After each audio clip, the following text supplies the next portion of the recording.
Good morning dear student. जैसा कि हमने लास्ट अपने वीडियो में पढ़ा था, इलेक्ट्रोकेमिकल सीरीज़ की बात हम कर रहे हैं आज। इलेक्ट्रोकेमिकल सीरीज़ में हमने पढ़ा that is the electrode potential, basically standard reduction potential, SRP भी इसको हम कहते हैं, and which is used for the generation of electrochemical cell. हम हाइड्रोजन को ये हाइड्रोजन है, हाइड्रोजन को हम लेते हैं एक रेफरेंस इलेक्ट्रोड और इसका इलेक्ट्रोड पोटेंशियल लिया जाता है कंसीडर टू बी ज़ीरो। होता नहीं है, कंसीडर करते हैं ज़ीरो, इसको रेफरेंस मान लेते हैं और इसको रेफरेंस लेकर के बाकी मेटल्स का जब हम इलेक्ट्रोड पोटेंशियल कैलकुलेट करते हैं तो जो भी वैल्यूज़ आती हैं उसको हम कहते हैं standard reduction potential.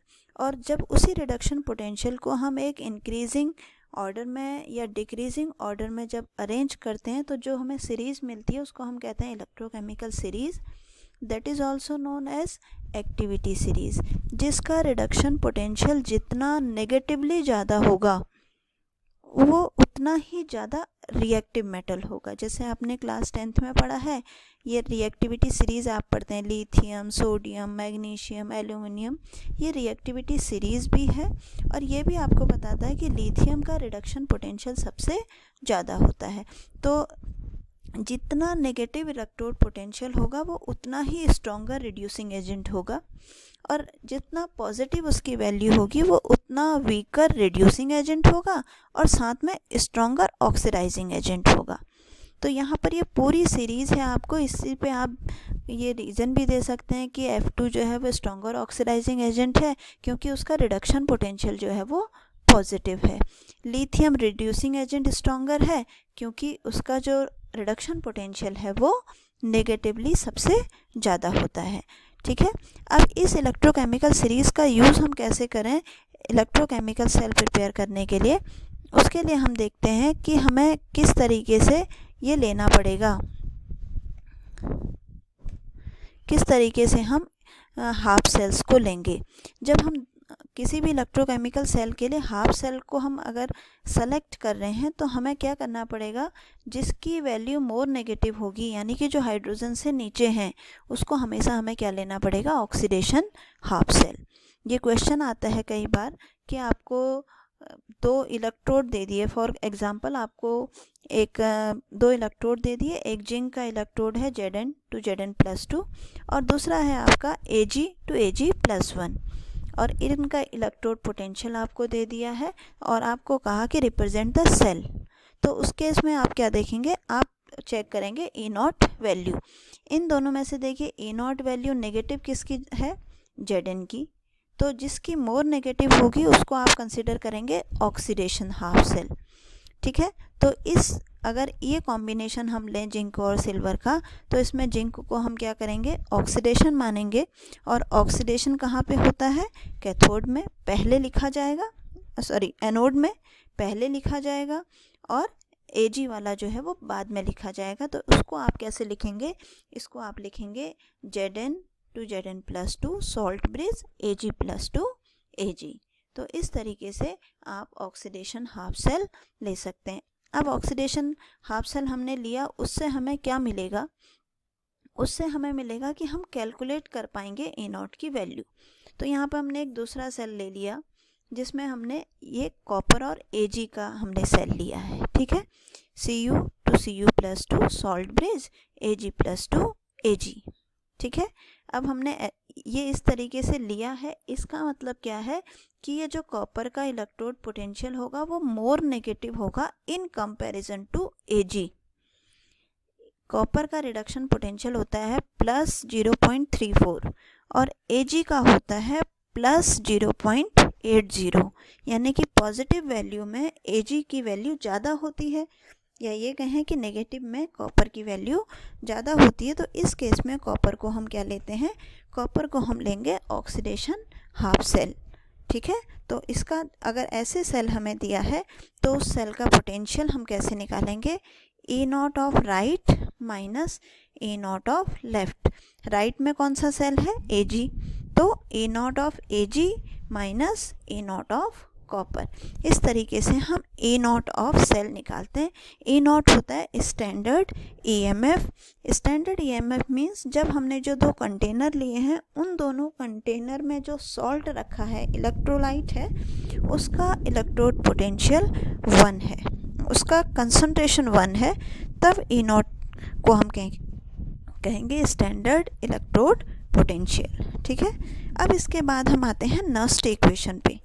Nernst equation क्या है? नस्ट इक्वेशन एक रिलेशन है कि अगर हमने दोनों कंटेनर में जो इलेक्ट्रोलाइट लिया है उसका कंसंट्रेशन अगर 1 ना हो तो हम उसका ईएमएफ, उस सेल का ईएमएफ कैसे वेरी करता है, तो उसके लिए हम एक कंसिडर कर रहे हैं, एक नॉर्मल से रिएक्शन हमने कंसिडर कर ली, A + B give C + D। बहुत बार इक्विलिब्रियम में हम इस तरीके की रिएक्शंस को यूज़ कर चुके हैं। ठीक है। तो अकॉर्डिंग टू नस्ट इक्वेशन, ये आपके कोर्स में डायरेक्ट फॉर्मूला है। E ऑफ सेल मतलब EMF of cell, this is equals to E not of cell. E not क्या है? स्टैंडर्ड EMF, जिसको आप कैसे निकाल रहे हैं? राइट माइनस लेफ्ट करके। इसका मतलब इस E नॉट की वैल्यू आपको गिवन होगी, E नॉट राइट की वैल्यू गिवन होगी, E नॉट लेफ्ट की वैल्यू आपको गिवन होगी, -RT upon NF ln। ln होता है नेचुरल लॉग, यानी कि log E base, ln Q। Q क्या है? Q है रिएक्शन क्वेसेंट, क्लास 11th में आपने पढ़ा, concentration of product upon concentration of reactant. तो हमारी जो नस्ट इक्वेशन है वो आई आपकी E of cell is equals to E not of cell minus RT upon NF ln concentration of product upon concentration of reactant raise to their power of stoichiometric coefficient. ये ध्यान रखेंगे कि जो भी स्टिक्योमेट्रिक कोफिशिएंट होगा वो उसकी पावर में चला जाएगा। जहाँ पे R की वैल्यू है 8.314, F की वैल्यू है, फैराडे कांस्टेंट है 96500, जनरली हम लेते हैं, वैल्यू होती है 96487। आप इसको 96500 कूलम पर मोल ले सकते हैं। और टेम्परेचर के T है temperature in kelvin. General cell की जो जितनी भी रिएक्शंस होती हैं वो सब रूम टेम्परेचर पे होती हैं, इसलिए टेम्परेचर हम ले लेते हैं 298 केल्विन। और ये सारी वैल्यू R की, T की और F की वैल्यू पुट करने के बाद हमारे पास एक न्यूमेरिकल वैल्यू आती है जो आती है 0.0591। आगे हम इसको यूज़ करेंगे अभी। ठीक है। तो अब यहाँ पे ये चीज़ आपके समझ में आ गई, Nernst equation. In case of equilibrium, equilibrium के केस में क्या होगा? इक्विलिब्रियम का case means no movement takes place, यानी कि इलेक्ट्रॉन एक जगह से दूसरी जगह नहीं जा रहे हैं। ठीक है। तो इलेक्ट्रॉन एक जगह से दूसरी जगह नहीं जा रहे हैं, नो मूवमेंट, इसका मतलब EMF of cell is 0, E of cell is 0। जब E ऑफ सेल 0 हो जाएगा तो E नॉट की वैल्यू क्या आ जाएगी? E नॉट की वैल्यू आई 2.303 RT upon NF log Kc। अब इसको ln को हमने log में कन्वर्ट कर दिया, पहले था E बेस, अब हमने 10 बेस किया है, तो किससे मल्टीप्लाई कर देते हैं? 2.303 से। R की वैल्यू आपको पता है, T 298 केल्विन लेंगे, F की वैल्यू हम लेते हैं 96500। जब आप इन सारी वैल्यू को पुट करेंगे तो हमारे पास जो रिलेशन आएगा वो है E not of cell is equals to 0.0591 upon N। N is the number of electron transfer log Kc। ठीक है। अब इसके आगे हम कुछ एग्जाम्पल लेंगे कि उनके लिए हम किस तरीके से नस्ट इक्वेशन को लिखेंगे, क्योंकि बोर्ड में आपका एक क्वेश्चन आता है कि इसके लिए नस्ट इक्वेशन लिखो। जैसे एक एग्जाम्पल हमने लिया, ये डैनियल सेल का एग्जाम्पल है जिंक और कॉपर का। इसके लिए अगर हमें लिखना पड़े नस्ट इक्वेशन तो हम किस तरीके से लिखेंगे? ठीक है।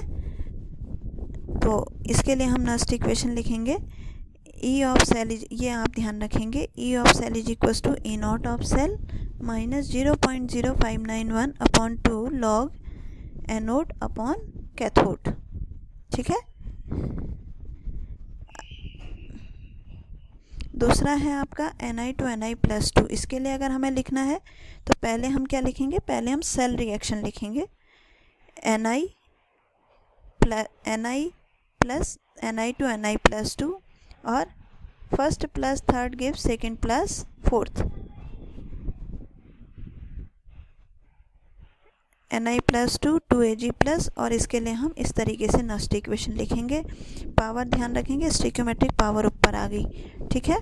इस तरीके से ये दूसरा सेल है, आप इनको खुद ट्राई करिए, मैं एक एक करके आपको दे रही हूँ कि नस्ट इक्वेशन पहले आप लिखेंगे, अगर करेक्ट लिखेंगे तभी आपका न्यूमेरिकल सही हो पाएगा, ठीक है। नेक्स्ट आया आपका ये सेल आपको गिवन है, इसके लिए सेल रिएक्शन लिखनी है। तो ये हमने सेल रिएक्शन लिखी, Cr से Cr प्लस 3, ऐसे दो इक्वेशन 2 लिख लेते हैं। Cr से Cr plus 3 6 electron, Fe plus 2 से Fe, और दोनों के इलेक्ट्रॉन को बैलेंस करने के लिए फिर जब आप टोटल सेल रिएक्शन करेंगे तो यही आएगी। तो नंबर ऑफ इलेक्ट्रॉन कितने हो गए, n की वैल्यू हो गई 6। प्रोडक्ट में क्या है, प्रोडक्ट में है Cr प्लस 3 और Fe क्या है, सॉलिड है, इसका कंसंट्रेशन 1 लेते हैं हम हमेशा, ठीक है। तो ये Cr प्लस 3 हमने ले लिया, 2 स्टिक्योमेट्रिक पावर में है तो ऊपर चला गया। इसी तरीके से Fe प्लस 2 का कंसंट्रेशन पावर में 3 आ गया, ठीक है।